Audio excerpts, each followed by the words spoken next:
Okay, so yun po mga kababayan, magandang umaga, tanghali, hapon or gabi sa ating lahat.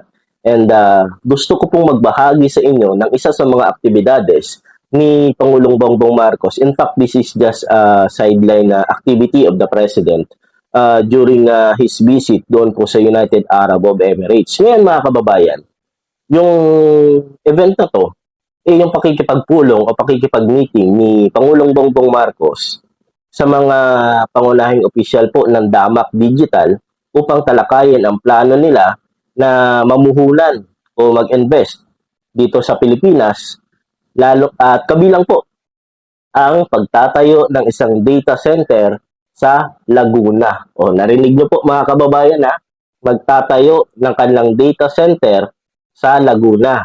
Pag-investment, pamumuhunan, business, equivalent ng trabaho, 'di ba?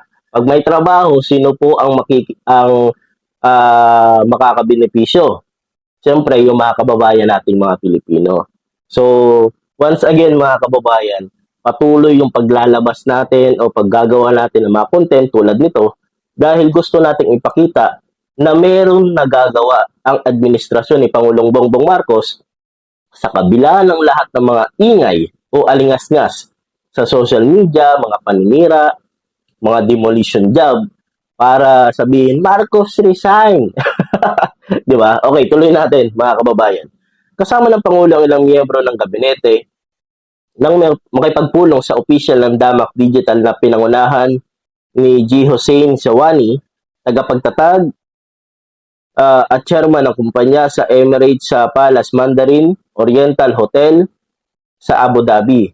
Sa pulong tinalakay ni na Pangulong Marcos and G. Shawani ang mga oportunidad para sa pakikipagtulungan sa sektor ng digital infrastructure ng Pilipinas kung saan binigyang diin ang potensyal ng bansa bilang hub para sa mga data center, cloud services, at teknolohiyang pinapagana ng artificial intelligence. Okay.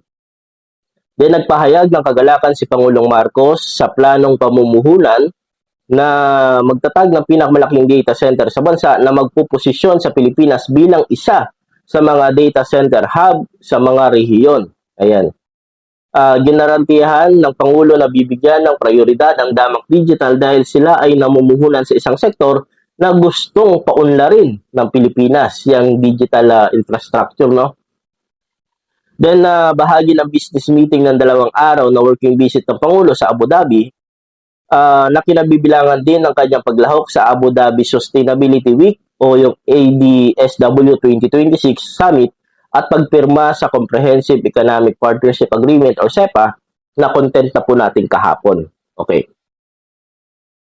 Then, ang Damak Digital ay digital infrastructure at data center arm ng Dubai headquartered Damak Group. Una itong inilunsad noong 2021 bilang EdgeNext Data Centers at muling pinangalanan noong Hunyo 2025 upang ipakita ang mas pinalawak ng pandaigdigang ambisyon at pagsunod sa estratehikong vision ng Damak Group na maging leader sa digital infrastructure. Okay. Dinidisenyo, itinatayo at pinapatakbo ng kumpanya ang mga data center na sumusuporta sa hyperscale, wholesale, retail colocation, cloud services at AI-intensive workloads na nakatuon sa inobasyon, sustainability, at pandaigdigang konektibidad.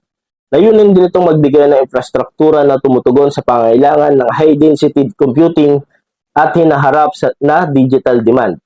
Mula nang ito inilunsad, lumago ang Damak Digital bilang isang international na plataforma na may operasyon sa 11 na bansa, kabilang na yung UAE, Estados Unidos, Saudi Arabia, Turkey, Southeast Asia at Europa. May higit sa 100 professional na empleyado at target na makamit ang global capacity na 4,000 megawatts pagsapit ng 2025 at 55 megawatts sa gitnang silangan bago matapos ang 2025. So yun yung target nila.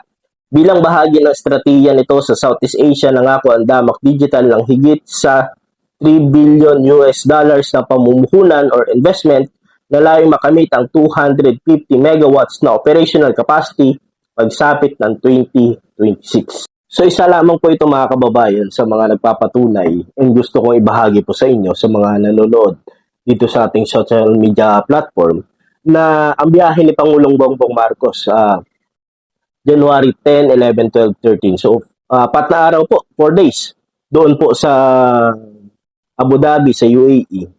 Ang lakad po ni Pangulong Bongbong Marcos doon, hindi bakasyon. Hindi travel lang, hindi pa banjing-banjing, ganyan. Kundi this is an official business, official visit, na kung saan may mga nakamiting siya. Head of state, gagawa natin na separate na content yan dahil gusto ko pong mabalita din sa inyo yan, sino yung mga nakasama niya. May mga, yung activity po nila na inimbitahan si Pangulong Bongbong Marcos, napakaganda po nun. Kasi interaction yun eh, di ba? Ni PBBM o ng presidente para lalo pong mapag-igi, para lalo pong maging mapalakas, siyempre, yung ugnayan natin sa ibang bansa. Hindi pupunta ng ibang bansa si Pangulong Bongbong Marcos para siraan ang bansa po natin. Kundi pupunta siya doon para lalong palakasin ang relasyon at ugnayan ng Pilipinas at mga counterparts. So once again, maraming salamat po mga kababayan and God bless sa ating lahat.